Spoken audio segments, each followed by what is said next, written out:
Ladies and gentlemen, welcome to Comics Evolve, where we discuss all things around comics media culture with your hosts, Andy, Jarian, and Alex. Welcome to Comics Evolve. Myself, Jarian Gibson. I'm Alex Stroud. And with me, Andy Stead, I'm back. I almost messed up doing the intro. I'm looking at you. You said, hey, do the intro. I was like, I paused. We literally spoke 2 seconds ago, John. How did you forget that already? It's good to be back. I'm having you back. Yeah, it's good. It's good to be back. It's good to be back, guys. And looking forward to chatting Marvel and Deadpool and Wolverine with you boys. Definitely. I love this movie. I'm so excited about it. I'm glad to get to talk to you guys about it. So, yeah, for sure. Lots to talk about as well. Definitely. I'm just sharing the post here with that we're live. Yeah, nice. Guys, go ahead, guys. Go ahead, start talking. Look, do you know what? Right, I think this movie held such gravitas going into this movie. Like, I think a lot of people going, "Oh, yes, is this going to save the MCU, save Marvel?" I mean, whether it needed saving, I don't want to get into that. But my point here is that it was almost like a lot of pressure on this movie, wasn't there? Yeah, I think so. And I think kind of going into it, I mean, the first two Deadpool movies were an extreme success, right? Like, so going into this one, it's like you almost anticipate that it was going to be successful, but it's just how successful would it really be? And I mean, I think at this point, probably by the end of the week, this movie will have surpassed the first two Deadpool movies at the box office in like less than 2 weeks, probably. I mean, I think it's already done like $600 and some million, and I think the first two did like over 750 million a piece or something like that. So this movie is going to just destroy the first two, and probably Hugh Jackman had a large part in that role of it being so, killer. I know Ryan Reynolds did too, but yeah, I mean, this movie, I think, is going to end up being a $1.5 billion movie probably when it's all said and done. And that's huge, for what we've been seeing with a lot of just movies in general at the box office. So, yeah, for sure, especially around the sort of pop culture movies. They've not, we've had Oppenheimer, Blast Empire.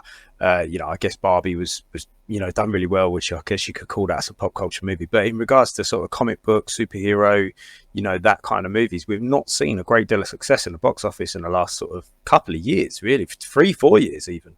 Yeah. I think it's been kind of, you look at the pandemic and then you look at the strikes, and then with all the rescheduling, shuffling, and reshoots, it seems like, yes, this film had some reshoots, but it was kind of the first one that was kind of free and clear out of all the stuff we've had over the past couple of years.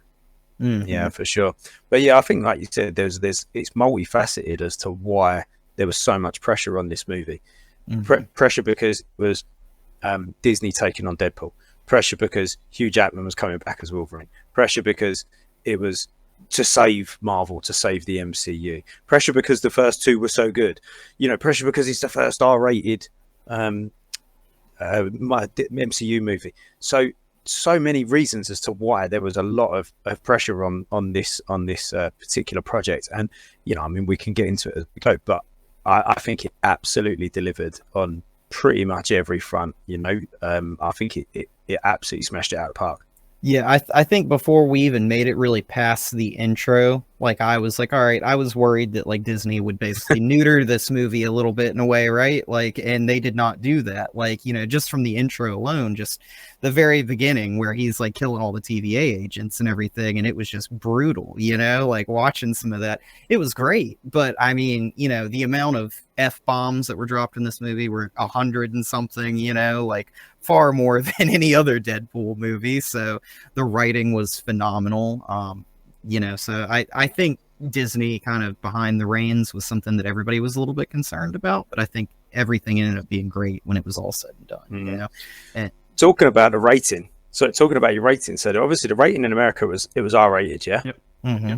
So is that the highest rating you can get of a movie? That you can see in most theaters, yeah. There's another rating that you can only see in certain theaters at home. Right, okay. I think I know what you mean. So over here we rate it. There's 12A, which is there's U, which is anybody who's children's movie. PG, which is parental guidance. 12, which you have to be 12 to get into. 12A, which you can get into with sort of like like if your parents are with you. Then there's 15, and then there's 18. So I was assuming that this would be an 18 over here, but it wasn't. It was a 15, which I was quite pleased for, because that meant I could take my younger son, who was only 14, but they didn't really mind. But if it was an 18, it might have been different, you know. So when it was announced that it was going to be a 15 over here, that sort of helped my family out go and see it, and I think that kind of opened up a bit more scope for it over here.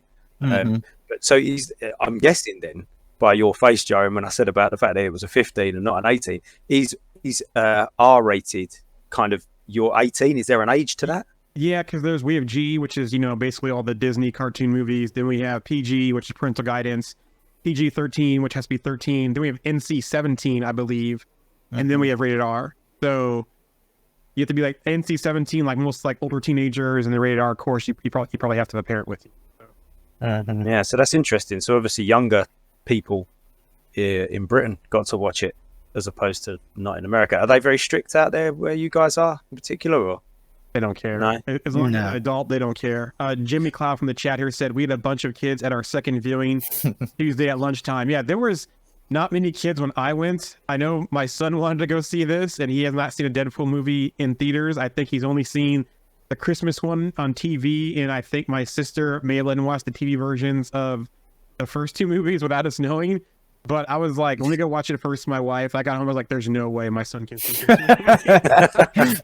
Too gruesome. Yeah. That's funny. How old is he, Jorian? He's 10 years old. Yeah, that's a bit young, isn't it? That's a bit young. Yeah, I was quite happy for my youngest to see it. You know, like I said, he's 14. He's at secondary school. You were both 14-year-old boys. You know what you're doing at 14. So yeah, I was watching Borat at 14. So you know, like that's kind of bad as well. And I mean, worst case, you know, Andy, if they would have been like, oh, you know, he's 14, you should just be like, oh, it's his 15th birthday. This is his gift or something. You know, well, it was his birthday the day before, so he was only 14 the day before. Oh, okay. Well, then never mind. So we was going to turn around and go, hey, it was his birthday yesterday. So go, how old is he? It was his birthday yesterday. Not actually saying he was 14 yesterday, just that it was his birthday. But no, they didn't. I mean, the guy did have a little look, but it was fine. But anyway, look, back to the movie rather than my personal life. Yeah, I mean, the opening credits was great fun, wasn't it? And the dancing, the Deadpool was Nick from NSYNC, wasn't it? I think they actually did the dancing. Yeah, that was really cool. It was funny too, because I think was it X1 or X2? I think it was X1 when Logan's in the car with Rogue. They actually played that song. They like turned it on when they're in the car. So Ryan Reynolds and company did, and Tom Levy did a lot of research on the different old movies and that kind of stuff, and brought things, not just the characters, but some of the content as well. So. Which I'll also throw this out there too. I'm pretty sure at the end of Deadpool 2, I just watched that movie before I saw Deadpool 3.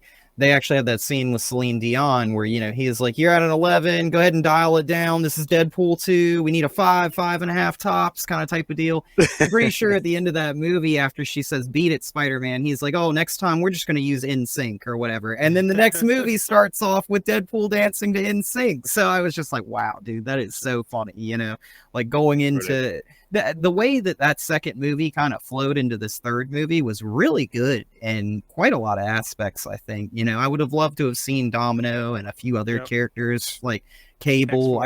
Yeah, like I was like, did kind of question, you know, he's like, oh, I broke the time travel device after using it. And I was like, oh, couldn't he have just given it to Cable and let Cable go home? But I guess not, you know. But other than that, like, I mean, I think that second movie really flowed well into this third movie. You know, especially since it jumped from Fox to Disney. So, you know, there was a few. Oh, man. God. I was going to say there was that moment in the TVA where he runs off to the screen and then starts. He's like, "Yeah, screw you, Fox, I'm off," and he runs back to Paradox. It's like, "Yeah, I'm in."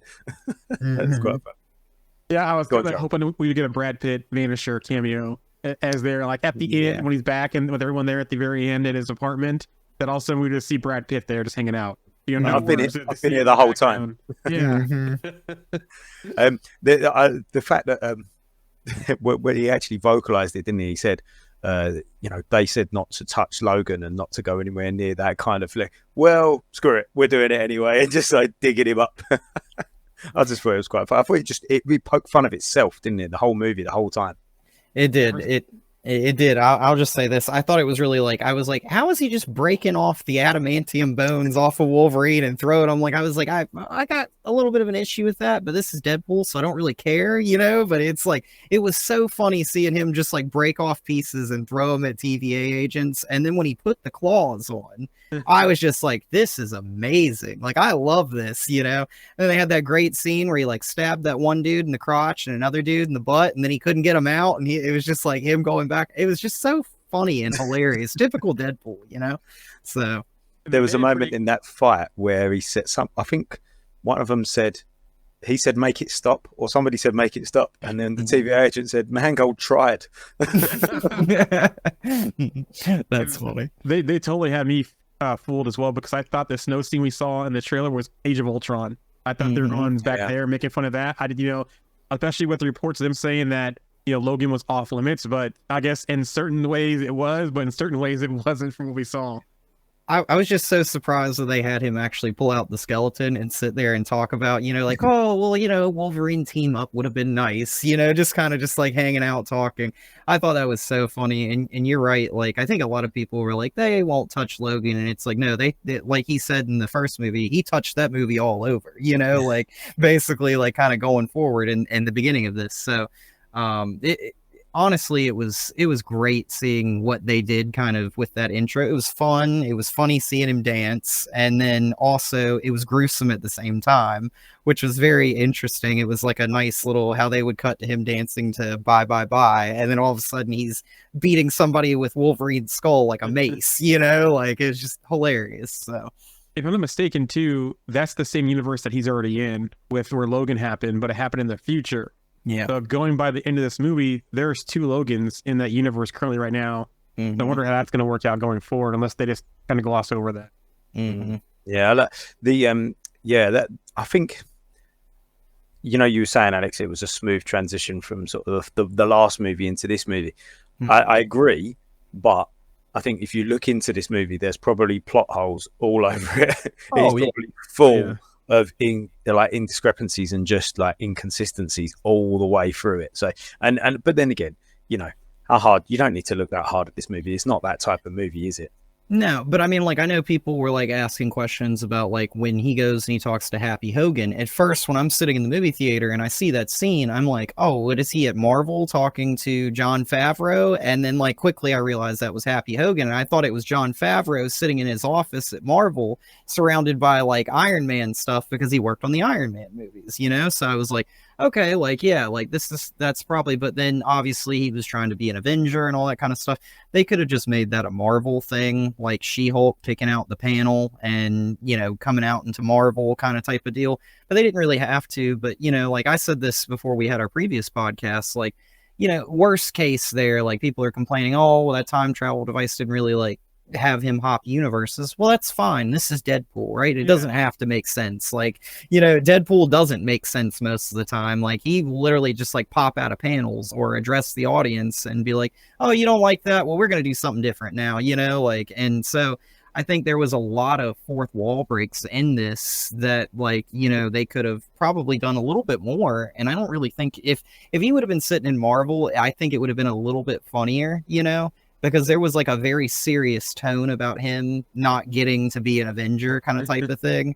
And I thought it was really odd how they kind of played that with Vanessa about like, oh, he wasn't an Avenger and she was disappointed because he didn't go on to do more. Yeah, so that was really weird. Screwed him big time, didn't she, really?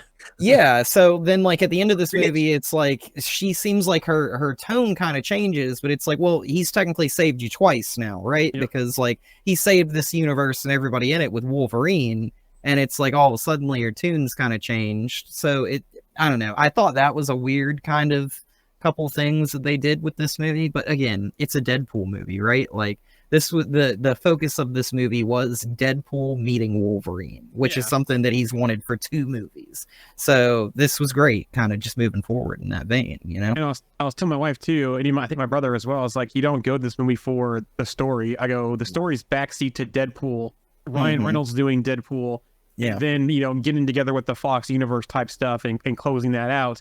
And then the story comes in. So I'm like, it doesn't have to fit all the check boxes. Not everything has to make sense. You're just going to enjoy Deadpool being Deadpool with the Ryan Reynolds flair. Yeah, for sure. Best full fallback, the proposal. When he says the nice Paul, oh, I see what you're doing. I can do that too. The proposal. Is that what you think I'm doing? So that was brilliant. That was absolutely brilliant. I thought Nice Pool was so funny, even in that final scene where he gets shot all up, and then he's like, "So how long does it take you to like heal?" And he's like, "What are you talking about?" And Wolverine turns and looks at him and is like, "You really are God's chosen idiot, aren't you?" Like I laughed so hard at that moment. I don't know why. Like the I whole thought, time he's going, "You're gonna be all right. You're gonna be all right." yeah, and he's like, "No, I'm not." Like, you know, and suddenly it made sense in my brain. I'm like, that's why he doesn't look all scarred up, is because he doesn't have that issue where it's like, you know, he didn't have the healing factor like Deadpool. So I was like, wow, it suddenly makes sense. So yeah, I mean, Hugh Jackman did great in this movie. I mean, brilliant. You know, like I think a lot of people were worried about him putting on the costume, coming back after all this time and everything. It was almost like he didn't miss a beat, you know, like he did phenomenal, like him and Deadpool. And some of their lines, like just going back and forth at each other, like in the car when they were fighting in the minivan and the stuff going up to that. Like I thought it was hilarious, and I didn't think that anybody would ever be able to like take a song that was like, say, like in another movie like Grease, that like John Travolta sang that in that movie, but then take that, use it in another movie and do it better. I think because I like that better than Grease. You know, it was just like that whole thing. He's just beating Deadpool's head into the dash, and it's changing songs and ends on that. It's so perfect, you know. So you know what though as well, you talking about Hugh Jackman and how good he was as well. There was a few moments, a couple of monologues that he had. The one in the car when he proper ripped him a new one. You know, he actually got to Wade. He got to him. Like Wade didn't crack a joke. I mean, it was kind of a joke, but he was like, "I'm going to fight you now." Like he was annoyed. Like that's the first time I think in film I've ever seen, like, well, maybe not the first time, but one of the very only times I've seen Wade like angry. He was angry, but Logan got him with that little speech. Like he got him. And it's like the way he finished that when he was like, "It's God's best joke that you can't die," or something like that. It was just like, whoa, dude. Like it was, wasn't it? Yeah. It was just like, wow, that's brutal. And then, you know, they had that great little fight scene where they destroyed that Honda Odyssey. You know, like it was ruined. And at one point, like Wade's like laying in the back and there's just blood everywhere and everything. And then, you know, obviously we see at the end, Elektra gets it and drives off, but I laughed so hard. Was it Elektra or was it Daphne? I thought it was Daphne. Okay, maybe. Oh, you know what? I think it was Daphne. You're right. Daphne Keane. Yeah. But anyways, yeah. So like they get in, they drive off, but like you see Deadpool, he's basically all wrapped up in a seatbelt back there, just like tied all up, you know? And I was just like, man, that was so funny. Like you couldn't really get past like that first fight scene without being like, man, like I want to see Wolverine and Deadpool fight more, right? Like, because we got a little taste, and seeing like Wolverine run on all fours at him and do that little slide past him with the claws, and then like slide past. I was like, man, that is a beautiful shot when they did that. I know you love that too, Andy. That was so cool. That running on all fours. Like, I think. Was that in any of the trailers? I don't know with you because I know you two. I know you two know, but I didn't watch any of the trailers. If anybody's listening, I watched the first one, and that was it. I stayed clear of absolutely everything, so I didn't really see a great deal. But that was, I felt like I was over in your country. I was nearly whooping in my chair. I was like, yeah, that was great. You seeing him run on all fours. Why was that so cool? That was so cool. And that fight was just brilliant. I thought that was absolutely brilliantly choreographed. Everything about that fight in the Void was just beautiful for me. And then the variants Wolverine too, they showed across. It's like, yes, there were so many rumors about Daniel Radcliffe and who else? Who's the other actor? They were saying that might have been a Scott Eastwood. What's that? Scott Eastwood. Scott Eastwood, Carl Urban, I think what was rumored to be Carl Urban. And they all were Hugh Jackman. Even the short one in the bar when he jumped off the seat. That should have been Danny DeVito. Yes, that too. I was like, one of those things he should have shown Patty's Pub. They should have been doing like the gang is doing like a Halloween party as Marvel characters, and like Deadpool meets the gang or something like that type thing. That'd have been excellent for that one. But then they had Cavill, the best one with Cavill, and I was just like, holy crap, he looked really good. I was just like, Yeah, I wasn't on board with him. People talking about him being Wolverine or being, like something like that. And, I was on board with him being Scott Summers, but he looks really good as Wolverine. Yeah. Cavalrine. Yeah, Cavalrine. I wonder if that was an on-screen testing for him to see how audiences react, and maybe he could be passed the torch to after Secret Wars, or they have 2 Wolverines in Secret Wars, maybe. Yeah, I liked how like every one of those scenes, a lot of them had like Deadpool meeting them, and then them just literally like Cavalrine literally just like punched him right back through a door. Like I know another one. I think it was Patch. Didn't Patch like put his claws through his head or something like that? Like, and it was just like okay, like like it was. And the one with his arm chopped off as well beat the crap out of him as well, didn't he? Yeah, and I mean when he had that one scene where Wolverine was wearing like the John Byrne yellow and brown suit, and Deadpool comes in, he's like, "Oh, look, you're wearing John Byrne's costume or whatever." It's so funny. And then he Wolverine puts up his claws, and just like that comic cover, you can see in the reflection of the claws the Hulk behind him, and then he turns around and sees the Hulk, and he's like, all right, I forget exactly what he says, but he's like, "You dull creature, you can't hit me, I'm Marvel," and Hulk just backhands him and hits him into a tree. So amazing. I mean, just the little stuff. We had Old Man Logan too. That was a nice little thing that they threw in there as well. I mean, I think a lot of people would like to see more of that character, but the short Wolverine, sorry, but he said, right. "Oh, did you stick the land in there, little fella?" Yeah, that was funny. From the chat here, RMC joined us today as well. He says, Deadpool did say it just feels right when talking about Cavalrine. And then he also says, "I am Marvel Jesus, you foul creature, and I will not." Yeah. He got smacked back through the portal. Yeah. Brilliant. Yeah, so that was great. Those little Wolverines, those little flyby tour of Wolverines. What I quite liked about this movie is so one of our members, Matt Parker, he said about how he thought that No Way Home and Multiverse of Madness, either or, did cameos and fan service better. I don't know. I was all over the cameos in this. This really kind of like everyone like hit. It was, and it didn't feel forced, even though it kind of was. It was weird. I can't quite put my finger on why. They was almost like chucking the kitchen sink at you. And under any other circumstances, you would have gone, "All right, I've had enough of this now. Like, this isn't very good." But every single time, it was great. Every time something happened, there was so much going on, wasn't there? There was like a cameo or a little nod here, a song, whatever it might be, and it was just like bam, bam, bam the whole time, the whole way through. It's great. So stuff in the void too, as well. Like they placed stuff in the void as well. Like Asgard was there. There was like other stuff, the vehicles. You had the chimichanga truck, all that kind of stuff. So when Chris Evans first appeared, I knew that he wasn't Captain America, right? Like I knew he was going to be the Human Torch. I just felt it, right? And like it just felt like one of those like misdirection kind of scenes. He looked like he was wearing Captain America's bottoms underneath that thing, and then he took his like little wrap off or whatever, his little shawl, whatever, took it off, and then he was Human Torch. But I'll tell you the one that really surprised me was I watched the trailers, but I really tried to avoid spoilers and stuff that were outside. But when I saw Blade walk out on screen, I literally started screaming, and I said to my girlfriend, I was like, "Oh my God, Lorena, that's Blade! That's Blade!" And she was like, "Who's Blade?" And I was like, I'll tell you about this more later, but like I was so shocked. I could not believe that was, happening. And I was just like blown away. I was like, holy cow. And then of course we got Gambit, and I think we all knew, like, there had been that rumor that Elektra was coming, but I was just like, I didn't think it. Yeah, I was just like happy we got it. Obviously, we got X-23. That was awesome. We got to see her. But the most shocked that I was when we saw Blade. I was just like blown away. I did not expect to have Snipes back for this movie. And back to Chris Evans, he was in the very first trailer because that one person with the cloak with the mask that everyone thought was Doom or somebody else. That was him the whole time in the trailer. That was great. That's a good point. Yeah. RMC says here from the chat, Ryan said in an interview, we don't have cameos, we have guests.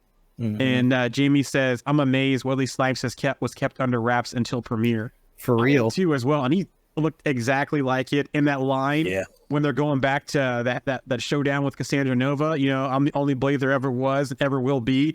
I was like, man, he's throwing salt out there to the Marvel MCU remake, because while it's still on the schedule for November of next year, they've had some challenges. And This year was the 5-year anniversary of Comic-Con when they first announced Blade 2 as well. 5 years. Yeah. And didn't they cast Ali 5 years ago as well? That was 5 years he walked up with the hat on. Yeah. Yeah, that's right. Yeah. Wow. That's amazing, isn't it? That's got to be one of the longest in production or pre-production projects you've ever gone on. Look at that question here. Let's say we have a new person in the chat here. Who's the 86 via Twitch? How would you guys feel about Aldous Hodge as Blue Marvel and Bill Skarsgård as Sentry? Well, we already got a Sentry as well casting in Thunderbolts, but Aldous Hodge as Blue Marvel, I'd like to see it. I think he's a good actor. I've liked what he's played, and I loved him as Hawkman. So, Yeah, I don't have a problem with that. I think he'd be a pretty good choice. I actually really liked him as Hawkman as well. So, he's got a great screen presence, hasn't he? Mm-hmm. Aldous Hodge, like he's got a look about him, a real kind of like serious kind of focused, intense. That's the word I'm looking for. He's got a really intense look about him. Yeah, I like. If you ever watched Friday Night Lights, the TV series, he was on there briefly as Voodoo Tatum, and even then, when he was on there as that, he had that on-screen presence where you knew that was him and he was there. So he's always had that. I would love to see him in Marvel as something. Yeah, definitely. There you go, Hosey. Back to the cameos. I'm back to Gambit. That was hilarious the whole time. Like, it's like, who's your dialect coach? Like, we need to have serious words. And it was funny as well because I honestly didn't understand a single word he said. So I was kind of like, yeah, I agree with him. When he said something like, you speak like the minions do, or whatever that line was, I laughed so hard. Yeah. I was just like, what in the world, dude? Like, and they have that great scene where they all get out of the car, and I was just like, where is Wolverine? And then the back of the van kicks open, and Wolverine slowly gets out. And I was like, that's so awesome. And Gambit's like, I'm gonna make a name for myself here. I just busted out laughing. I thought that was so funny, And Wolverine's like, some of y'all may not make it out of this. And it's like, okay, like whatever, it's hilarious. But yeah, fighting style. Oh, go ahead. Sorry, you're done. I was just gonna say, I think after all these years, like people have been wanting him to play Gambit. That actor, I cannot remember his name, but Channing Tatum. Yeah. But people have been wanting him to play that role for a really long time, and I think it was like rumored that he almost had a movie at one point, right? A scrap movie, a Fox movie. Yeah. So like the fact that actually happened, I mean, of course, I'm sure Ryan Reynolds made that happen for him, but who would complain about seeing it? He did a phenomenal job in this movie. Yeah, it was great. So. His fighting style with the cars, with the staff, all of it, they all looked great. Even when Elektra walked in, when they're the thing and it's watching her fight, and she had the size, whatever they're called, all that, they all look great too. And then they even had mentions of what's his name, Daredevil, and she had Daredevil's belt on as part of her costume that he was gone. Yeah, Quicksilver, and even we had a mention of Punisher as well, where they all got by Cassandra Nova. Which one? Which Punisher was it? There's been 5, I think, is what Wade said. So that fight was superb. I thought that was absolutely superb. That gave me sort of Avengers sort of type vibes, where they was going from one person to the other person, watching them fight, and there was almost sort of some combinations as well. It kind of took me back to Avengers 1 when they had the first battle in New York, and they kind of done that. Sorry, the circle up part? Or kind of, but just the whole fight really, where the way that flow, where it kind of, it wasn't one take at all, but it was almost like a one shot, and it was showing you each person. I thought it was really nice, and I thought the choreography in that fight was brilliant. It could have been a bit of a mess as well, but I thought it was actually really good. And I think it all just was typical, just Deadpool chaos, right? That they just blow their way in and drive in a Honda Odyssey and get out in slow motion, right? And it's Wolverine gets out, and it was just so great, looking around at all, and then. I said this before, but I loved how even though we saw the villains, there wasn't a crazy amount of screen time for him. Azazel, we saw him teleport a couple of times and stuff like that. But some of the moments, I feel I need to go back and watch this movie 2 or 3 times to really get a good glimpse of all the fight choreography that was happening, because it was so hard to take in, everything happening. That scene, and then of course the part at the end where Deadpool and Wolverine are killing all the Deadpool variants. It was just so hard to watch that one time and just take it all in at once. So yeah, I'm going Tuesday again for the second time, so I'm going to go and see it another time. But yeah, you touched on the villains, Alex. Like we haven't really spoken about them either, and there was again loads of them in there as well. One fact that I did find interesting, which you might already know, the guy that played Juggernaut was the guy that played Dude in Free Guy. Huh. So the guy, when he gets the Ryan Reynolds, the big Ryan Reynolds version in Free Guy, yeah, it was that guy. So they asked Vinnie Jones, or they kind of spoke about it, but they couldn't afford him. So I'm guessing he just threw out a ridiculous sum. That was quite funny as well. Actually, when he killed Chris Evans, when they killed Human Torch, it was like, do you know what he was doing to the budget? That was hilarious. Cool. To see with them, because we had Psylocke, who wasn't played by the original actor. We had the Russian, who wasn't played by Kevin Nash.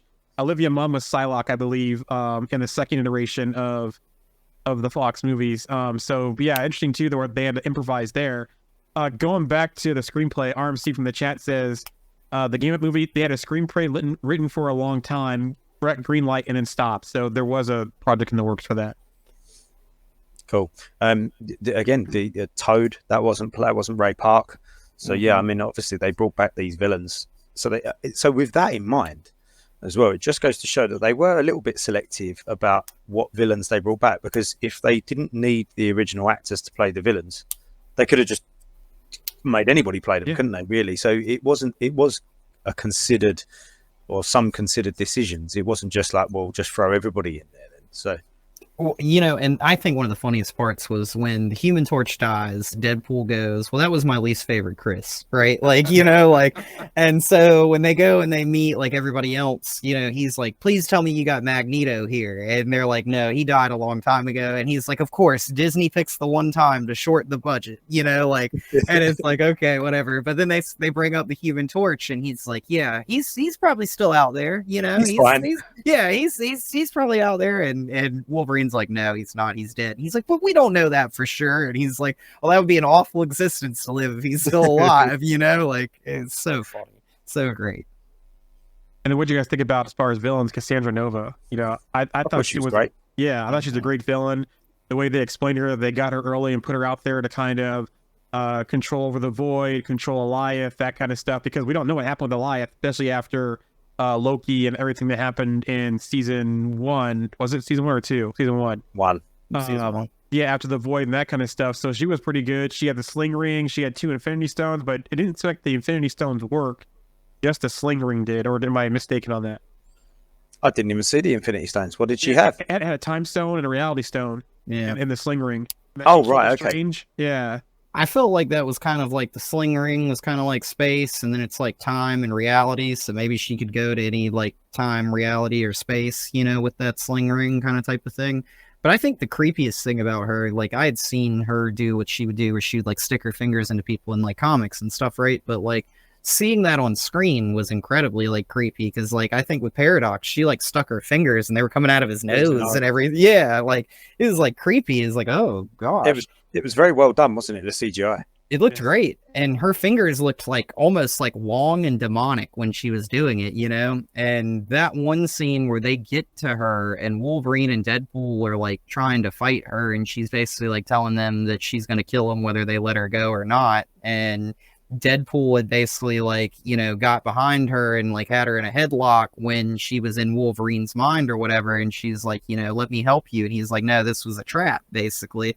I thought that scene was brilliant because like, I kind of felt like we might get there at some point, but it felt like Wolverine was kind of breaking down a little bit in that moment. And it turns out that wasn't actually happening at all. It was all just a trap. And again, Hugh Jackman did excellent in that part. So she was a great villain. Even like, I wish, and I'll just go ahead and say this, I wish they hadn't have killed her off, assuming that she's dead, because I'm pretty sure she's dead. But, another one of those Marvel villains that dies at the end of a movie when they really shouldn't. But just think about it. She could have been the substitute for Kang in the next movie. Like they could have basically said that what she was doing, they had a Deadpool. I know they had to let Deadpool Wolverine win the movie and that kind of stuff, but they could let the villain win this movie and set up, Avengers 5 and 6, and basically Secret Wars could have basically been her trying to bring everyone into the Void and make that battle war. They could have gone that route, but instead they chose to with some familiar faces. So. Or they could have just had Deadpool and Wolverine like basically cross the two sides on the machine, and the machine disappear and her disappear, and they end up in another universe or something like that. And then she uses that machine to start killing universes, and that would have been okay, I think. But Yeah. I was, we made that joke earlier about James McAvoy coming back and playing that character, since it was his twin and it being like split, oh, it's really me, Patricia. Yeah. But, I mean, like, I think that actress did a phenomenal job in that role, as Cassandra Nova. So Correct me if I'm wrong. In the run up to Secret Wars, when they were in the comics, when the incursions were happening, didn't the Illuminati build something? Didn't Black Panther build something that would destroy other worlds before they would cause an incursion? I'm sure that happened. Yeah. Or am I imagining things? I don't think you are. I think there was something they were doing, but I'm not supposed. I might have to go back and read that. They were because didn't Cap didn't they were destroying the other worlds that were gonna cause clash with their own world, their own universe, and then Cap found out. And didn't Strange... Was it the ultimate nullifier? Was it the ultimate? It might have been the ultimate nullifier. I'm not sure. Yeah. It was something, or did it involve the ultimate nullifier? It might have involved it. They might have needed that to make it work. There was something that was going on. That they were using something to destroy other universes. Cap found out, and he was fuming. But so Tony and the Illuminati basically said, look, there's no other choice. Like, this is what we're doing. And then I can't remember what they did with Cap now. I'll have to go back and read it. But it was that whole Kirkman run, all the way up to Secret War. But yeah, there was something like the machine that they had. So yeah, that could have worked really well, actually, now I come to think of it, couldn't it? They could have used that machine, and Cassandra Nova could have used that to start, killing universes in the build up to Secret War. But hey, what we got instead was absolutely incredible and quite emotional little last moment there. The two of them with the Like a Prayer in the background. I was like, that got me. That actually got me a little bit. I was a bit taken aback by that. There's a little tear in my eye. So brilliant. Really brilliant.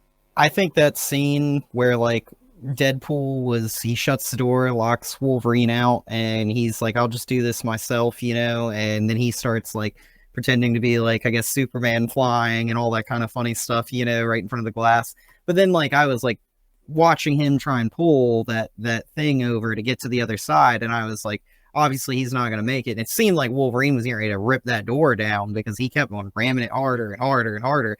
And that scene where Wolverine goes in and he's just slightly just too far away, and he sticks his claws out and he hits the machine and his costume blows off and his abs are there.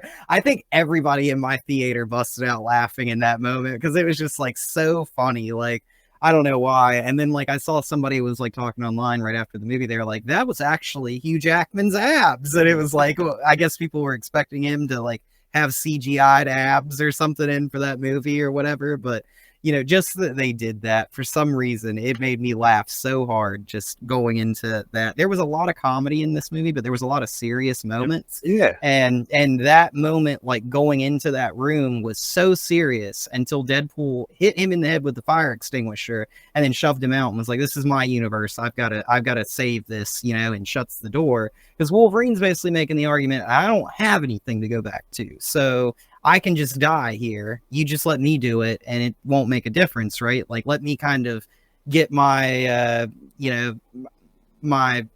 don't really know. Yeah, exactly. My redemption for, failing all the mutants in my universe. So that's what he was kind of trying to do. But yeah, I mean, like, that scene was so great. And when Paradox sat there and just droned on about, oh, they're dead, and, there were the real heroes, and everything sounded like Homelander, a little bit there. But, when they come walking around the corner, that was just so great, right? Like, it's like we knew that they didn't die, and it was because obviously one of them probably would have been killed, but since there were two of them, that's what kept them alive. So great moment and a great little ending for that right there, for those two characters, in my opinion.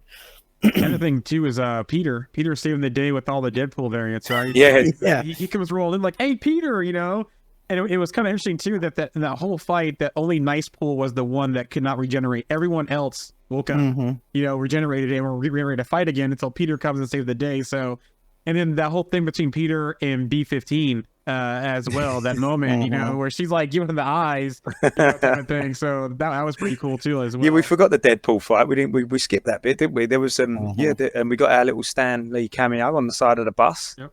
Stanley Steamer. Yep. Yeah, that was pretty cool. But so what did we have? We had so I noticed Welsh Paul, so that was obviously a nod to Wrexham. Yep. And that was Paul Mullin, who's a striker for Wrexham.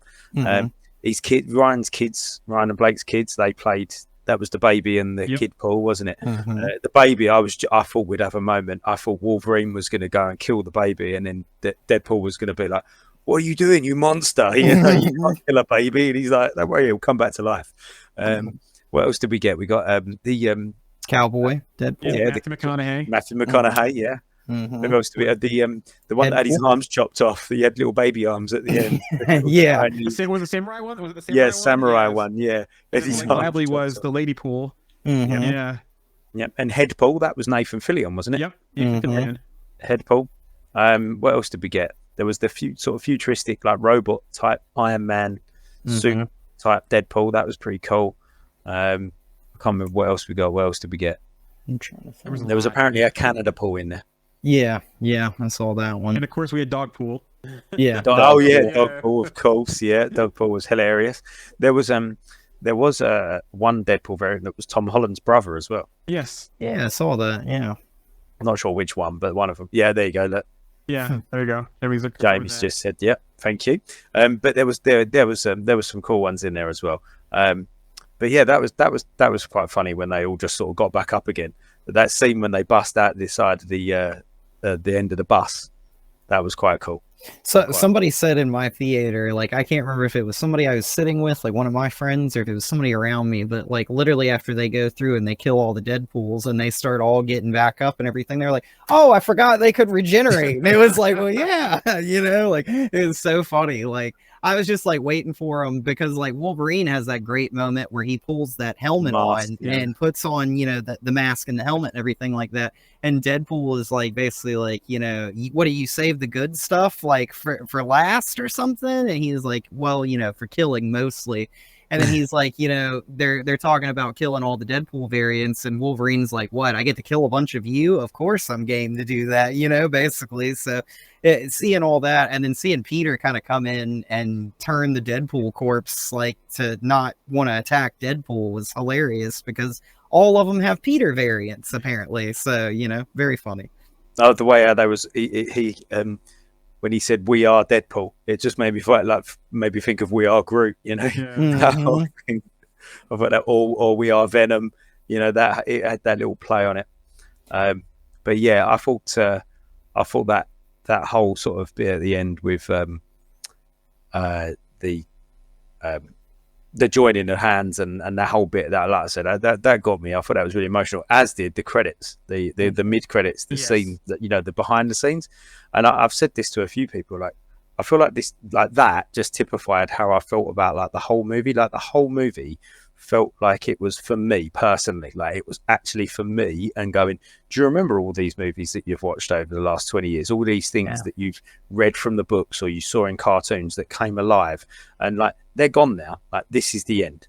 This is it now. Like we're not gonna do this anymore. But you can remember it with this movie and these scenes. And it was like, oh, thanks. Like that was good. That was really nice. Yeah. For the chat here, Jimmy goes, do we think anchor beings are Nexus beings, and who was the anchor being of 616? So that's a good question. I'm not sure if they're the same, because obviously Wanda is a Nexus being, but I don't think she's an anchor being. There's talks about like the 3 Spider-Men are anchor beings of their universes. So it seems like Holland might be the anchor being of 616. I'm trying to think who else could be the anchor being, but it looks like Wolverine. Could it be Tony? It could be Tony. Maybe. Tony Stark could have been the anchor being.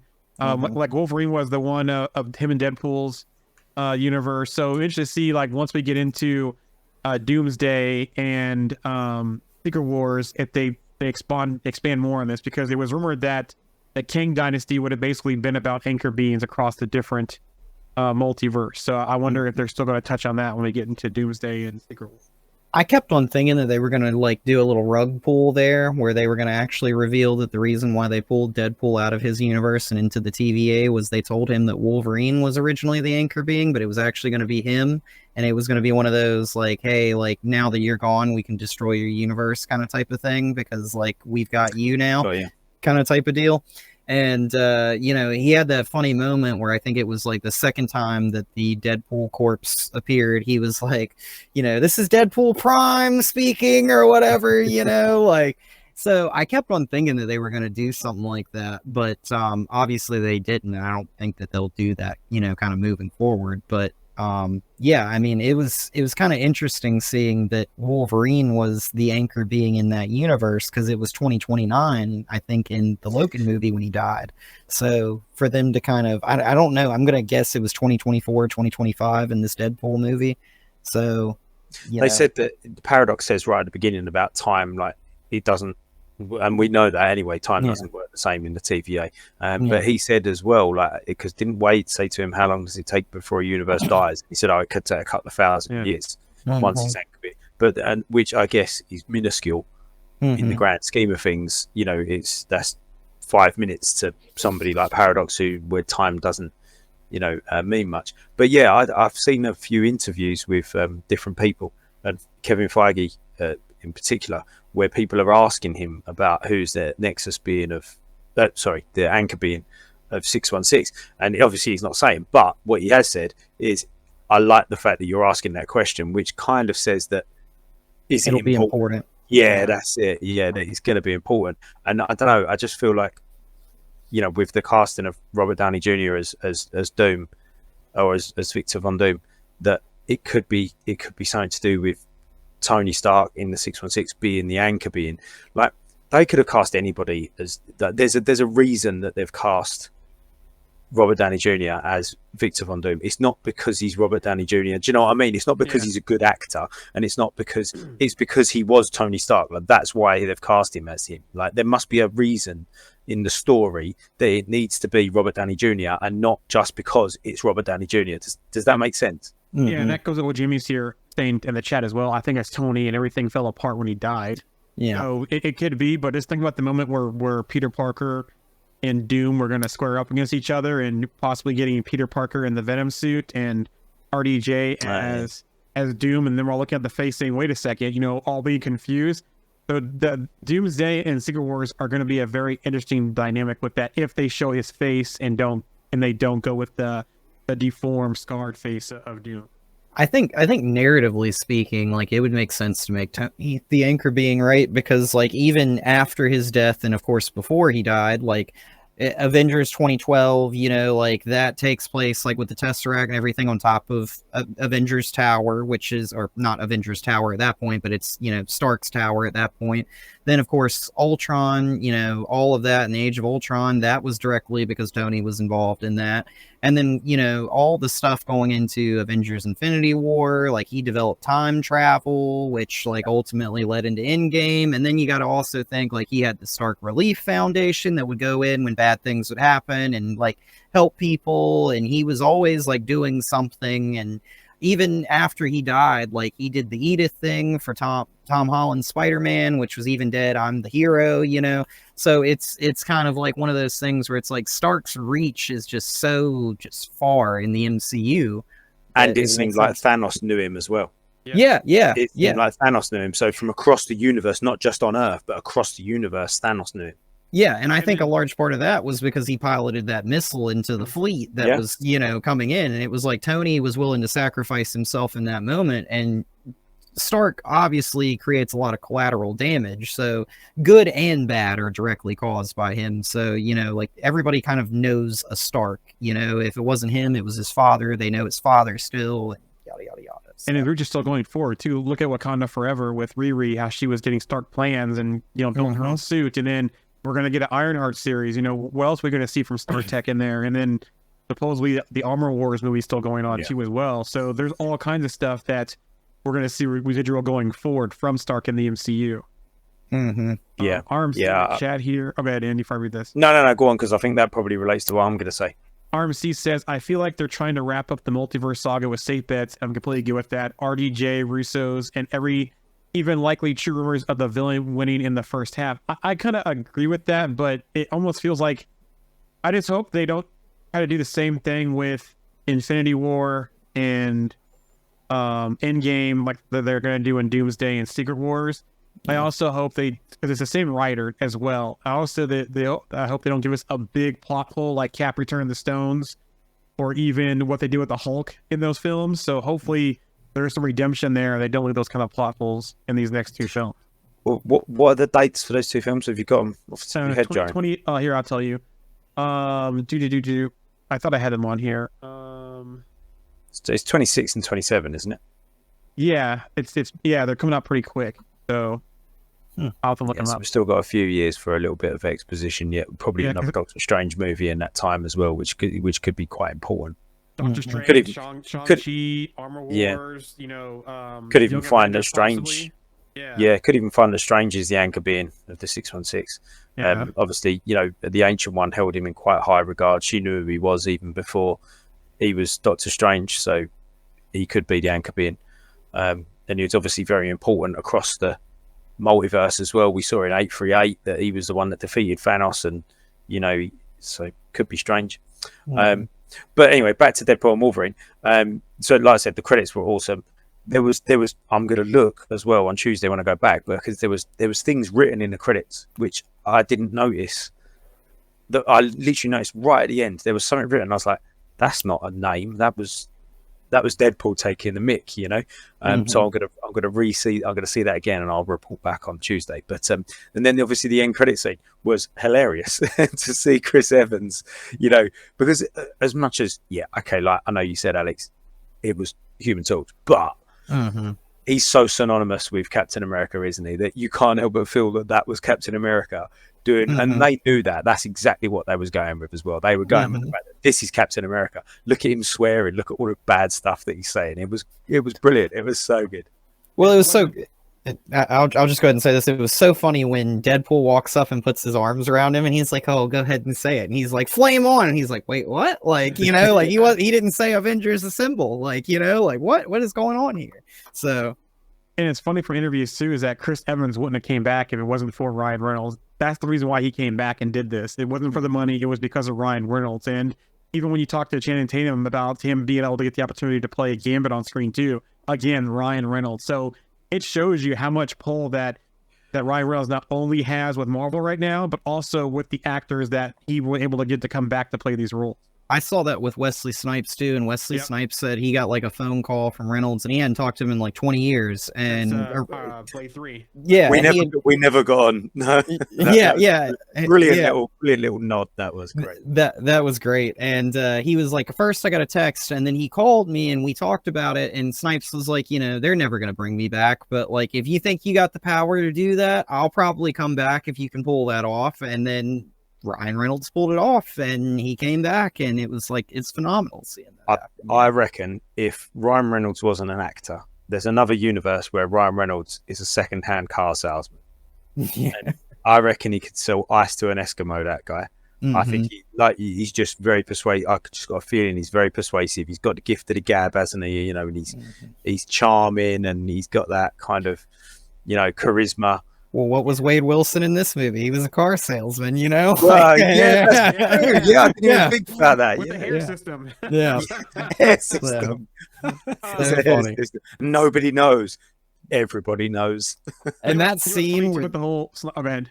I was gonna say that scene where they fall back into Wade's universe, like him and Wolverine, and they land on the car and they stand up and they're like, "Wow, that's Wolverine!" And he's like, "Yeah, Marvel brought him back, and they're gonna work with him until he's 90." 95. It was at so the end funny. when he's sitting on the bench, he repeats it to him until you're 90.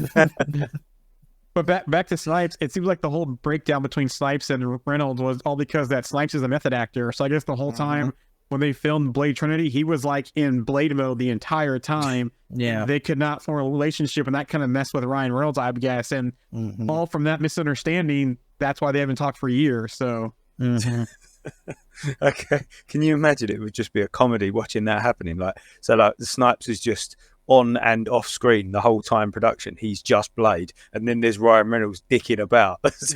Yeah. That'd be hilarious. I'll also throw this out. I thought it was really funny that at the end of that, like Deadpool was like, "Well, let's go get shawarma," right? Like very Avengers 2012 in that, and then it's like him and Wolverine sitting there, and then Dogpool comes running up, and he's like, "Oh, Dogpool!" and starts clapping, like all excited and everything. Is so. And then they went back and had a sort of family meal. I was wondering who else, because obviously Laura survives, Daphne Keen's character. She survives. She's sitting around the table. I wonder. We don't necessarily see anybody else die. We didn't see Blade or Elektra or Gambit die, did we? No. So they could still pop back up. Maybe we'll get them in Secret Wars, maybe, or Doomsday, or. I'd 100% want to see all three of them again. I thought all four of them. I thought they were great. I at first thought that they would have them show back up at the end in that scene, but then it kind of made sense to me if Logan happened at later on in Wade's universe, then that would mean Daphne Keen's character would happen later on in that universe. So she's originally from that universe. Yep. So even though she's technically older and before she was when she was younger, the TVA kind of did him a solid and just brought her there and said, okay, we'll just kind of let her exist now, Yeah, they're putting her back into their own universes. Yeah. Because they were talking about that in the movie too, about how they got basically pruned and that kind of stuff. So I agree. The panel back to their own universes. Darth Gorkorn with us again today says, I loved how the movie is getting dogpiled by a lot of people that are mad they made something the fans actually wanted. And then continues, I say if they made something the fans wanted, let them cry about not getting what they wanted. I've seen IGN. IGN are the worst. Like I've unfollowed IGN now. I just can't. I don't know why they do it. I do know why they do it. They do it for reactions and for clicks and for all of that. But some people are panning this, and I'm like, what did you watch? Like, what on earth did you watch? Like, how can you not like this? Like, if you're us, how do you not like this movie? I don't understand. Yeah, it was a swan song to the Foxverse. How would you not like that? And all the nostalgia there of where all this stuff went, especially with Blade being like one of the first, I think the first Marvel movie out there that kind of saved things going forward. We didn't get Spider-Man here because that's Sony, but then Spider-Man came out with all the Fox movies and Fantastic Four, we did that kind of stuff. We did in the car. He was. Oh yeah. Yeah, I mean, I liked this movie so much that I can't wait to watch it again on Disney Plus. And I said, as soon as we walked out of there, I want to go buy another ticket and go watch it again. This movie was great, and I haven't been this excited about a Marvel movie in quite some time. But after seeing it, I really was even more excited than I was going into the movie. So yeah, I'd agree with that. Yeah, me too. So I'm I'll probably watch this movie on Disney Plus a few more times. I'd like to go see it again in movie theaters, but I really don't think that this thing is going to make it on Disney Plus probably for a while. I have a feeling that they might hang this one out maybe for 90, 120 days at least before it makes it on Disney Plus, because this thing is just going to kill it at the box office. It's just going to, it's making money hand over fist. It's going to be $1 million here pretty soon, they were saying. Well, I think he's made nearly 900 million worldwide so far. Wow. Yeah. And then Feige said at San Diego Comic-Con during the panel for Deadpool Wolverine that they're already over 30 billion. This movie helped them cross the 30 billion threshold. Yeah. For the MCU total. Wow. So from the chat here, Darth Goycorn, the movie pushed zero agendas and it seems people hate it, but I love the fact it was just made to be a fun movie. Exactly, it's made to be a fun movie. RMC says it doesn't make sense for people to be expecting a serious movie. It's it's a Deadpool movie. The same thing with She-Hulk, right? It's kind of funny that he can do the dance on screen, people aren't getting mad, but when She-Hulk was dancing with Megan Thee Stallion, everyone's all pissed off about him. They're pretty much doing the same thing, but you guys are okay with one, not the other. That's why I don't get too about the comparisons there. And not an X-Men movie, not a Wolverine movie. It's Deadpool. LOL. Exactly. Yeah. I think that so Darth Gorkorn was saying about they weren't pushing any agendas. No, they weren't. But he was commenting on all of them. He would comment on anything. And I think I've always said it's why I'm a big South Park fan, and I remember listening to Trey and Matt talk once, and they were basically saying we're not. What did they say? Like we don't. We treat everybody gets treated equally. Basically, everybody is fair game. So we're not mistreating anybody. We're not being unfair. Everybody gets it, and I think that's kind of what I got from this. It was like, Deadpool, Wade, whoever, with the writers, they just went, look, anything is fair game. Mm-hmm. So because there was not one thing that was played out throughout the entire movie. There wasn't an agenda because everything was an agenda. Does that make sense? It was like that because everything was, nothing was, which I quite liked. I think the agenda kind of was for this movie that the Foxverse has come to a close. And, when the movie ends and we see that nice little highlight reel of all the behind the scenes stuff, I know you mentioned it earlier, Andy, but I almost got a little bit of a tear in my eye because it's I watched a lot of those movies growing up and everything. I loved the Blade movies when I was a kid and everything, and kind of seeing all that and then thinking about how long ago that was and how all of that kind of led us to this point. Even though we're in the MCU now, we kind of wouldn't have the MCU without a lot of that, in my opinion. And a lot of that now being technically kind of part of the MCU was very beautiful in a way, it was very fulfilling, and it was great seeing a lot of these people come back with cameos and everything. But this is a Deadpool movie, and the fact that they did that in a Deadpool movie to me was very crazy. It didn't seem out of character, but at the same time, it was just I don't know, it was very beautifully done. I really appreciated that, and seeing that behind the scenes stuff, it was just wow, amazing. Absolutely. Agreed. Back on your point here about nothing was off limits, it's all equal opportunity. Darth Goricon from the chat says, I like the concept. Nothing should be above making fun of. Otherwise, things get toxic. Exactly agree there. Mm-hmm. Yeah, exactly. Then everybody's treated equally. If everybody's treated like crap, then nobody can complain. Mm-hmm. So a couple of things, too, about this movie. It's now the highest grossing rated R domestic movie, passing Passion of the Christ here as well. Wow. Also, Passion of the Christ was the next highest grossing. It was the leader for the longest time. Which didn't he? Obviously, yeah. Didn't he say in the first or second Deadpool movie, Deadpool, the Passion of the Christ or something like that, which is really ironic and funny. So. And then also Wesley Snipes is now the Guinness World Records holder for the longest career at the live action Marvel character. So he beat Hugh Jackman's record, even though Hugh Jackman was in this movie. Mm-hmm. But since, Blade's been, Snipes been Blade longer, he has the record again. So I wonder if that will change once we get to Doomsday or Secret War. And Hugh Jackman gets it back. He's kind of cheated a bit there, hasn't he? He's kind of done nothing for 20 years. And then, Hugh's been there every year, and he's like, oh, come on. Mm-hmm. We had that one Blade TV series with Sticky Fingers from Onyx, but it wasn't Snipes though. But we had a Blade thing in between, so but fair play. That's great. It was great to see him back, and he looked a lot. I think Alex used to said he looked exactly the same, which was great. Anything else we want to pick up on? There must be other things we could pick up on before we go. But some of the stuff in the Void, like you said, you had Asgard. What else did we see in the Void? We had the Fantastic Four car. We had.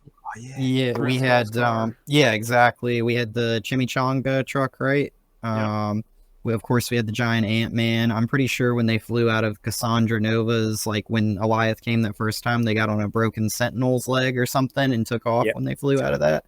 There you go. Jamie's just chucked one on there. Yeah, go on. Keep them coming on the chat. The Scarlet Vulture. Yep. The God Doom Beyonder and the Beyonder Battle World. The Secret Wars comic book.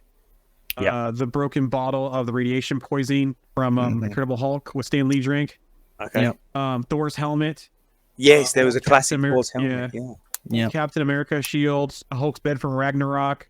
The helicarrier from the Avengers. Yeah. Golden Gate Bridge from The Last Stand. The ice cream truck. I guess it was Moonlight's ice cream truck, not the chimichanga. Oh, okay. Right. My notes here. So yeah, there were all kinds of good things that we saw in there. Yeah, RMC's just put Red Skull's car with Tony's hood ornament fixed to it because I would thought that was Tony's car and not Red Skull's car as well. But it was the, like you said, it was the hood ornament that was fixed to it. So yeah, and yeah, Hulk's bed from Ragnarok, Jamie said as well. Yeah, cool. From the chat here, I'm really hoping the rumors of a new Ghost Rider movie are true with Nicolas Cage. I'm surprised we didn't get a Ghost Rider in here or something from Ghost Rider in here. Like even see like Blaze's helmet or Blaze's bike or something like that in the void as kind of a nod to Ghost Rider. He wasn't Sony, was he? I thought he was. I don't think so. He was. Yeah, Fox. Right. I was just wondering. Maybe that might have been why, because he does seem strange, and I couldn't remember whether he was Sony or Fox. No, because with Sony, they wouldn't be talking about new Ghost Rider stuff in the MCU right now because Sony would have the rights to it still. I one time heard somebody say that Nicolas Cage is one of those, like, you ask him to do a movie, he will try and work it into his schedule, right? Like, he wants to do a little bit of everything. So, like, I'm sure if they would have asked him to be Ghost Rider in this movie, I'm sure he would have come back, right? And they did the Flash Spider-Man or Superman one with him killing the giant spider. Yeah. He didn't even know about that though, did he? He didn't. No. Yeah, And I read an interview with him, and he said he watched the movie and he couldn't believe that it was him at the end of it. He said, "I didn't remember doing this." Yeah, and I think that was one of those things where they completely CGI'd that character to look just like him and didn't really use like anything, like any test footage or anything for that. And yeah, and I think that was like a movie that he was originally supposed to do with like Kevin Smith or whatever, where he was going to fight like that giant spider at the end, and it was like, oh, okay, and yeah. That's what I heard. Yeah, that's right. Yeah. That's mad, isn't it? That's incredible that they can do that. Yeah. Speaking of Nicolas Cage here from the chat, I'm really hoping the rumors of a new Ghost Rider movie are true with Nicolas Cage. I don't think him being in the new movie is what's the rumor. I think him coming back for possible Secret Wars or Doomsday, I think, is the rumor. But there is Ghost Rider stuff popping up, and as there's more stuff getting traction with Midnight Sun and some of those characters, I think that's where we're going to see a new Ghost Rider. Also says it'd be awesome to see a passing of the torch movie like with Carter Slade. Yes. Event from the old one. That'd be a good one. Yeah, I like Carter Slade in the first Ghost Rider film. Fantastic. How are we done then? We're done? We finished? I have some news. You want to talk about some news real quick? It's not a lot. What I will say is we could probably do another hour on Deadpool. There was so much content to it, wasn't there? Like so much cool stuff. Like we've only scratched the surface of some of the fight scenes and some of the dialogue. Happy's office. There was loads of stuff in the suitcase and the funny little thing that Iron Man stacks up all the stuff with peppers of that's the it. Little helmet in front of the picture that was just conveniently covering up Peter Parker. That it was a picture of Tony and Peter, and it was like that was. Yeah, it was like that helmet was supposedly the one that the in-universe Peter Parker was wearing at the Stark Expo too, and that was funny. But we literally could speak about. Go on, Joe. Was there a Stark Expo poster in there as well? Yes. Okay. Yeah, there was.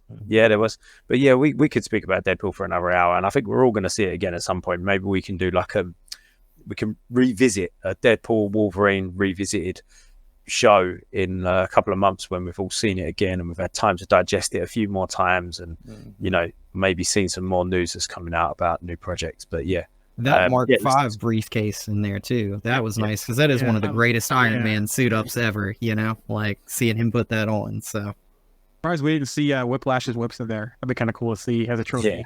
Start with the new, or do you want any ratings on this, or do you just want to go right to the news? Well, you might as well rate it.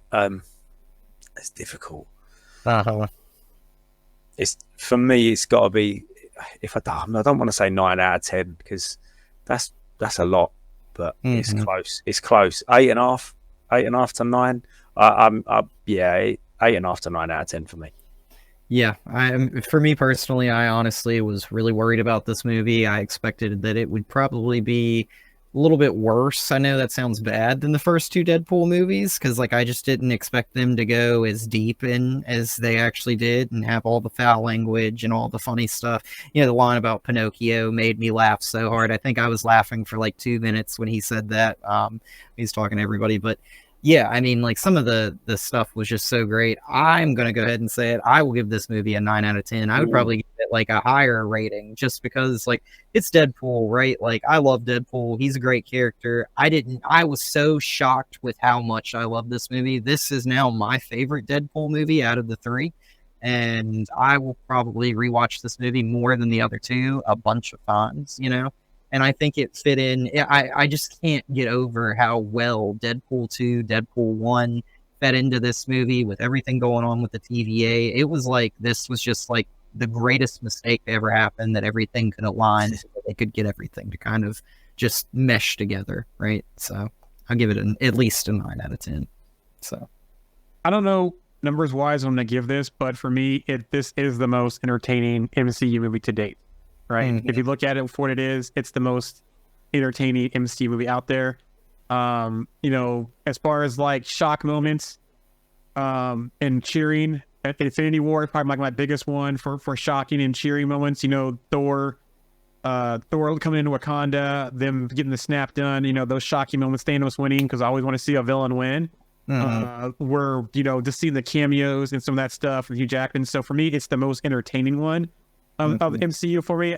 Ratings wise, I don't know. RMC from the chat gives it a 9 out of 10. It did exactly what it was designed to do. For me, it did anyway. Yeah, so it did. It's a Deadpool movie. It is the best Deadpool movie. I wish you kind of would have cracked some jokes on characters they couldn't use. Like, for example, I'm not going to go too much into this, but Ajax was not the original villain for the original Deadpool movie. It was supposed to be Taskmaster, but Fox didn't have the rights to it. I would love to see like a Taskmaster joke in the movie just to close that out because of the way they did things, but it's really entertaining. It's the most entertaining MCU movie for me. Probably the most entertaining Marvel movie for me of all the Marvel movies, not just MCU. So you just said something there about it being, you know, in your opinion, the best Deadpool movie. So, and I was talking about Inside Out too. I don't know if Jaren, you've seen it. I have my wife and kids have. I have not seen it. Have you seen it, Alex? Yeah, it's fantastic. I like that movie. Yeah. It is.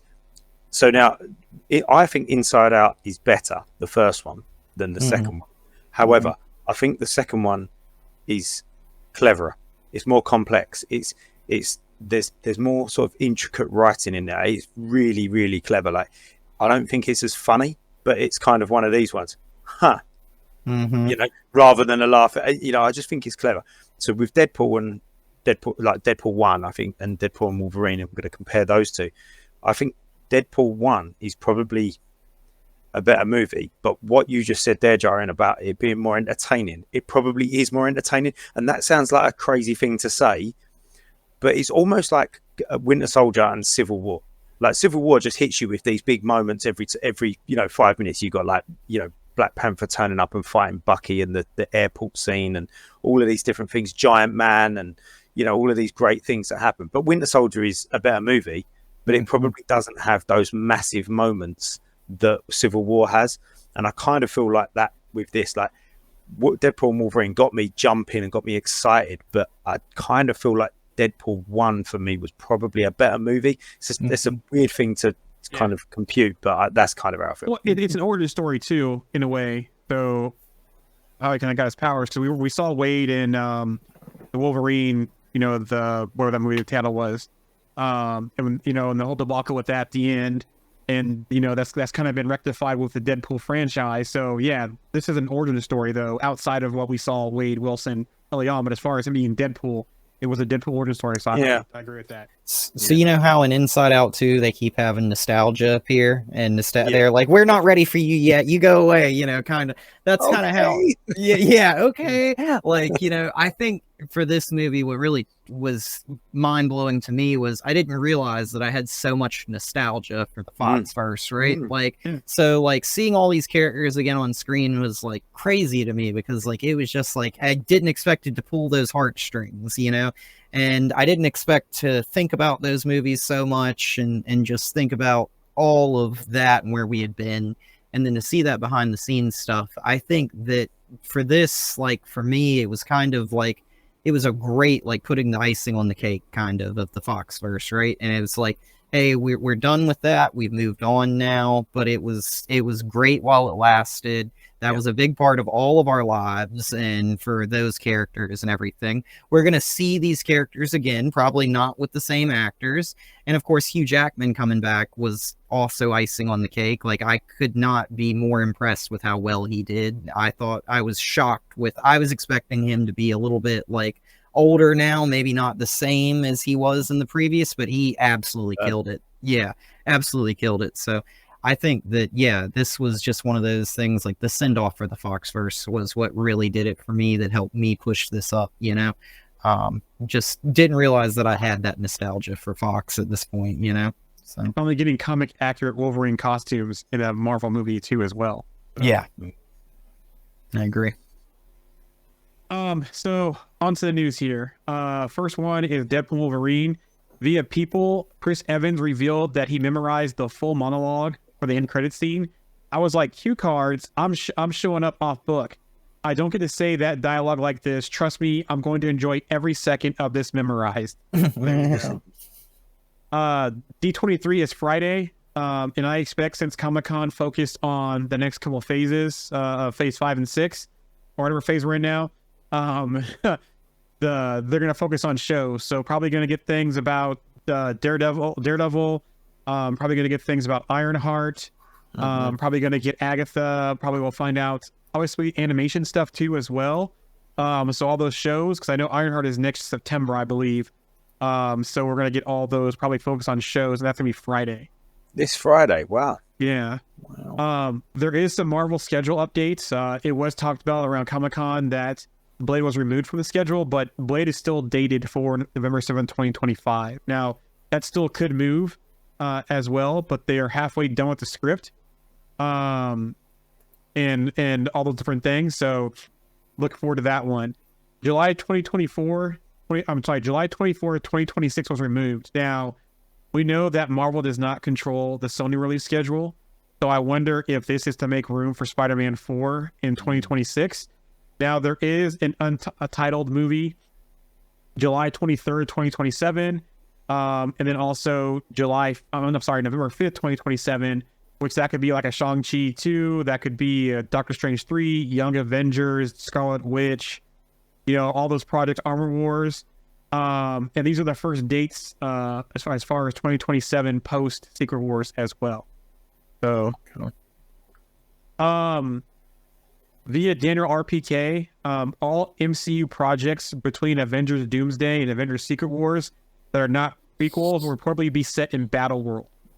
So it looks like a lot of these films we're going to see are going to take hold in Battle World. The Marvels, via Alex from Cosmic Circus, the post-credit scene of the Marvels is going to take place in Earth 10,005, the same universe as Deadpool Wolverine. It says Deadpool Wolverine are 2024, the Marvels are 2026, the Westchester incident is 2028, and Logan is 2029 in that universe. So okay, looks like, yeah. So yeah, looks like that's Monica, it. Well, go ahead. that's so. Who's that? Where does that information come from? Alex from the Cosmic Circus, who does a lot of okay. a lot of Q&A stuff for their Discord and posts a lot of stuff that connects to Don. Yeah, I don't know. It's okay. Yeah, no, I mean, yeah, could be, couldn't it? Yeah. So the Westchester incident, just to clear up, was when Charles accidentally killed them all, right? Yeah. Okay. So that's just like a few years out after, I guess, where we were at canonically in the Deadpool universe at this point. So, and if this is accurate too, this is Monica arrives in their universe 2 years before that happened. Yeah, from the end of the Marvels. So so maybe she can change the direction of that happening or something, you know? yeah. Who knows? Fantastic Four via Cosmic Circus. Franklin Richards will appear in both Fantastic Four First Steps and Avengers Doomsday. Via comicbook.com, Max Shatman on bringing Galactus to the big screen. I love Galactus. You know, when you've got Galactus, you got to go big or go home. We got Ralph Ineson playing Galactus, and he's fantastic. So, yeah, I saw some early, concepts art of Galactus. Looked like a big transformer. yeah, well, these from Comic-Con, they showed him in the windows. Yeah. Yeah, that was pretty cool too. That test footage. So I'm looking forward to it and how they do it. There's some chatter out there that it seems like possibly the Fantastic Four will lose in their movie and get over to this universe, and then that's how Doom and Galactus possibly. I don't know. There's all kind of chatter out there going on about. Yeah, I feel like Fantastic Four and how they're going to play into going forward, being a different universe. I saw the souvenir stuff that was handed out at CDCC, and it was it's obviously got New York on there that doesn't look quite like New York, our New York. So that would suggest that it's in a different universe, different reality. So, and all the concepts images look like that, and even the promo stuff that they've already released looks a little bit. It doesn't look like our universe. Even if you're thinking it looks like our stuff in the 60s, it still doesn't quite look like our universe. So that would suggest to me that it is in another universe, which could potentially mean that Victor Von Doom is Robert Downey Jr. is the Victor Von Doom from that universe. Yep, kind of makes sense to me. From Darth Goycorn from the chat, my only concern is they will underpower Galactus to cater to the hero worship that is happening. Honestly, I want the Fantastic Four to lose, but not die, and that's how they end up in 616 or somewhere else to tie into Doomsday and Secret Wars. I feel like maybe their world will have an incursion, and then they'll use like a lifeboat, like Reed used in Secret Wars, to save themselves, and then turn up in the void, maybe, I don't know, and then go from the void into another universe. I don't know, but I feel like they're going to save themselves from their own universe's destruction from an incursion. Maybe them arriving in the 616 is an incursion itself. Maybe them surviving from their own universe and coming to the 616 then causes another incursion. It's like they've survived, but now they're causing an incursion in this world as well. Cool. Via Black Girl Nerds, director Matt Shackman says there may be some crossover statistically between WandaVision and the Fantastic Four. Yeah, that's interesting because Hartman's raised the kids, so yeah, very cool. I'm sorry, stylistically, not statistically. Oh, I can't read. Avengers Doomsday will wrap filming in August of 2025. That's a quick order because it's August right now, 2024. Yeah. Wow. The variant of Doom that the RDJ portrays will come from the same universe as Fantastic Four. Oh, there you go. They're gonna begin filming though in March of next year. That's quick. That is quick. Wow. X-Men via Daniel RPK. The X-Men reboot will feature Gambit and Kitty Pryde, which makes sense, especially with the popularity from X-Men '97, and people want to see more Kitty Pryde as well. So we had some Jonathan Majors news after the announcement of RDJ back as Dr. Doom, Benjamin Doom. He said he's heartbroken about RDJ replacing Kang with Doom in the next Avengers films. He's open to returning to the MCU if Marvel wants him. He says, I think it's fair that Mr. Downey is being and has been greeted with patience and curiosity and love, and he's being allowed to work his art and be creative at that level. But he's like, I really didn't get that when it comes to troubles. Like, you can't really compare RDJ in major situations here. RDJ had drug issues. He did time. I think he did federal time, if I remember correctly. He got out, turned his life around. They took a chance on him. Like, he actually originally auditioned for the first Fantastic Four as Doom, and Julie McMahon got the role. So they knew of him, and then he got the Iron Man role, and he's been pretty much, ever since his early drug problem, he's been squeaky clean for the most part, right? Major's a little bit different. It just happened. You put your hands on somebody. There's other people that came forward. So I'm not sure you can compare the situations. I'm like, maybe in a couple of years, possibly he might get it, because I think Majors has got another project he's starting to work on now after all this aftermath. And maybe if he stays clean and has issues, he might get welcome back. But, to kind of compare the circumstances, I don't think it's a fair comparison. No, you're right. But with that in mind, Kang is that type of character that just randomly reappears. Yep. Yeah, just so it's almost weirdly kind of okay. Do you know what I mean? That he's kind of not in it now. Like, that is what happened to Kang. Like, he'd come in and then lose, and then 4, 5, 10 years later just turn up again. Yeah. The cartoons. If you watched Avengers Assemble or Earth by His Hero, one of them, he was gone. He came in and had a big run, and then he was gone and came back episodes later. So RMC via the chat. Does anyone feel like it would have been weird to do a Secret Wars without Doom? Majors also, and I wish he was still Kang, but Secret Wars needs Doom. I think it depends how they do it. They don't always follow everything the comics do, so it depends how the story went. I think if they would have stayed the Kang route, they should have found some way to kind of change what we saw at the end of Quantumania. Like, they didn't really defeat him. It was more of a trick by him, and like Hope and Scott were stuck somewhere else, for example, but they don't know it. type of scenario. So I feel like Major's comment there was like almost like a politician, right? Like his like it was very weird. It was like very indirect. And the thing that I felt like they could have done differently with Kang was they could have, if they would have done a recasting, right? Like they kind of stuck themselves in a weird spot because in Quantum Mania, when we saw the Council of Kings, every variant looked like him.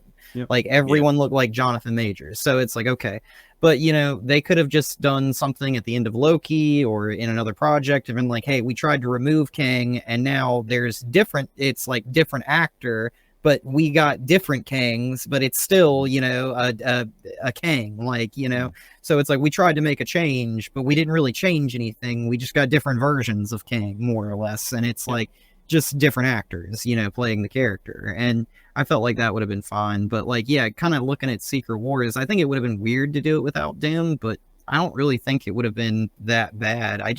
I'm afraid that they're going to try and ram Doom in here so fast that it's going to feel a little rushed. And, you know, that's my only fear because Doom's a solid character and he deserves a solid amount of time to develop in the MCU because we haven't really gotten a good Doom, you know, and a lot of stuff. I don't really think that they've really done him well in the two Fantastic Four franchises that we saw him in. And that's not including the one that wasn't even distributed like the first movie they did in the 90s. So, you know, like... In fairness, we haven't really got a huge... I mean, who's the villain in the MCU or in any Marvel movie that we've had the most development with? I mean, it's got to be Thanos, I guess, or Loki. Loki, probably. I mean, take out Loki, it's got to be then Thanos. But then who after that have we had any development with, really? Everyone dies. Exactly. Except for Zemo. Yeah. And I mean, like, anything else is like, you know, I hate to say this, but like, you've got a character like Ultron, right? That like somehow they managed to kill off Ultron and we haven't seen Ultron back. And it's like Ultron's one of those characters that they can just keep bringing him back like a Kang, you know, almost like they hint towards it. But you're right. It's been Thanos. And up until the Loki TV show, I would have just said probably Thanos because it seemed like Loki kind of just got pushed out. But now since the Loki show, he's incredibly important now. And we've seen him develop even more, you know? So Fisk. So. Yeah. I just hope they do the lazy thing and say that all the Kangs that we saw were Doom bots. I hope they don't do that. Yeah. I do hope that possibly with Doom coming in, that possibly they could do some kind of mixture between Doom bots and Ultron, possibly when he comes in the MCU. You know, that'd be kind of interesting. RMC also says RDJ has a movie called Less Than Zero. It's practically what his real life was like when he was on drugs. Oh, yep, I know exactly what you're talking about. Darth Gorycorn, hold up, which version of Kitty Pryde, the original or the Powers brought back version, because they're different and one is way more powerful, if I remember correctly. The best way to compare them would be like Jubilee and her history with her powers. I don't know, there's not a lot of details on it yet. We'll have to wait and see which Kitty Pryde they use. So Spider-Man Noir, via Variety, Abraham Papula will be the series regular in Spider-Man Noir. His character is described as World War I veteran who is looking for an opportunity to get ahead. Jamie Lee Curtis is in the news for some comments about the MCU. Probably because the parent company of the MCU, Disney, is currently working on her Freaky Friday 2 movie. So he made some comments about the MCU latest phase being bad. He said to walk those comments back. My comments about Marvel were stupid and I'll do better. I reached out to Kevin Feige and will no longer play in that mud-slinging sandbox of competition we call the internet, nor will I engage in the toilet paper promotion or gameplay that is designed for clicks, not content or conversation. Ryan Reynolds responded after her apology and says, wait, is everyone expected to apologize for slamming Marvel post-Endgame? So, yeah, I'm just like, Disney must have called her and said, hey, you're filming Figure Friday 2, you need to be quiet or something like that. I don't know. Yeah. That was kind of odd. Thunderbolts, via comic.com, David Harville says Thunderbolts will have a major impact on the MCU. Our characters are going to interact with something that we don't really understand, and it fundamentally changes the course of the way things expand. I wonder if it's about the Void. Yeah. The Void as in Sentry's the Void or the Void. Yeah. The Sentry and the Void, yeah. Yep. Yeah. cool. Sorry. You all right? Yeah, Oh. it was my snake. She just made a really loud noise, and I wondered what it was. It scared the hell out of me. Sorry. Yes, Sentry and the Void. Yeah. Yep. Young Avengers, via dealer RPK, Marvel Studios wants Sean Levy to direct the Young Avengers. Reportedly will take place in Battleworld, which I would love this. It seems like they also wanted Sean Levy for the next 2 Avengers films, but he couldn't do it. They do a Star Wars film as well. You know, I think he can handle an ensemble pretty well. So I would love to see him do the Young Avengers. And it's interesting if this is true, and also true that it will probably take place in Battleworld. Like, they have to come together after some fallen heroes possibly to help win. I don't know, but looking forward to it. Sure. Star Wars Skeleton Crew, it will premiere December 3rd on Disney Plus. Monarch Legacy of Monsters season 2 has begun filming, which I'm looking forward to it. I love that first season. I watched Godzilla -1. Good, isn't it? It's really fun. Yeah, it's really good. Much better than I was expecting it to be. I quite liked how it was. I don't know, like the effects. It was like a new version of the really bad old effects, and while you could see it wasn't real, it kind of felt more real than good effects, good CGI. Do you know what I mean? I can't quite put my finger on why it was better than. It kind of felt like a really good version of the old Power Rangers stuff. Yeah. You know, but yeah, and there was a really good human story behind it as well. I thought that was great. So yeah, the guilt, the survival, that kind of stuff. They tell that really well. Yeah. Yeah, really, really good. And yeah, I'm not usually a fan of movies in that style, but actually I did really enjoy it. Yeah. Last of the news, Invincible via Games Radar. Robert Kirkman says 7 to 8 seasons for Invincible would be ideal to get him to the end of the comic run. Wow. If we get in there and we still have a lot of fun and Prime Video still likes us, it could go even longer. They still like us. Yeah. Yeah, interesting. Do you know what? I didn't actually get through the second season. I haven't even watched more than the first episode, so I completely get that. I can't tell you why, but I just didn't. I got 4 or 5 episodes in, maybe. I'm not sure. I can't even remember where I got to, and then I just fell away from it. I don't know why. I've got so much on my list. Like, I actually finally watched The Bear. Would you guys haven't seen The Bear? That's really good. So 3 seasons of it. I watched that. Funny thing we watched last night. So sometimes I'm driving and I'm playing Wu-Tang Clan in the car, and there's the Jizza in one of his songs. Liquid Swords album has like the voiceover from Shogun Assassin, the little kid talking. Okay. So I talked to my wife, and since it's mostly just violence, and we with my kids watch violence sometimes, I'll explain to him it's not real. My son got to watch Shogun Assassin. Nice. I keep telling him, this isn't real. Like, you can tell it's all animated with the blood spray, that kind of stuff. And he was really into it too. So I think because the kid narrating it, he likes the voice, and so that's what he really enjoyed. Awesome. You know, just to kind of throw out there this about Invincible, like, I know the comics have the multiverse stuff in it, but I think for me, like, kind of seeing that they were talking about building up to the multiverse stuff a lot and wanting to lean into that, I think with everything, I feel like the multiverse is kind of becoming exhausting at this point, right? Like, it seems like everything is going that way. And with Marvel, it felt like it was like a natural progression, but I think with the Invincible stuff, it felt like it was like just a quick, like, hey, everybody else is doing it, let's rush to it kind of type of thing. And that's kind of where I was kind of like, I'm not as excited to watch it, you know, kind of going the Flash, even. Yeah. I mean, I agree with you, Alex. I agree with you, because it was almost like, okay, for my multiverse fix, I've got Marvel. That's good. And like you said, it did feel quite natural. That's where it was. And I'm like, good. Okay, multiverse is here. So let's go and watch Invincible, because I'll get something different from Invincible. And then it was like, you're going to get the multiverse. And I was like, great. But if I want to watch multiverse stuff, I'm already watching multiverse stuff. I'll come to this because I got what I got last season, which was great. And I really enjoyed it. Can I not just have a little bit more of that with some development rather than going the same route as what? Yeah, I don't know. But I'm sure I'll catch up with it at some point.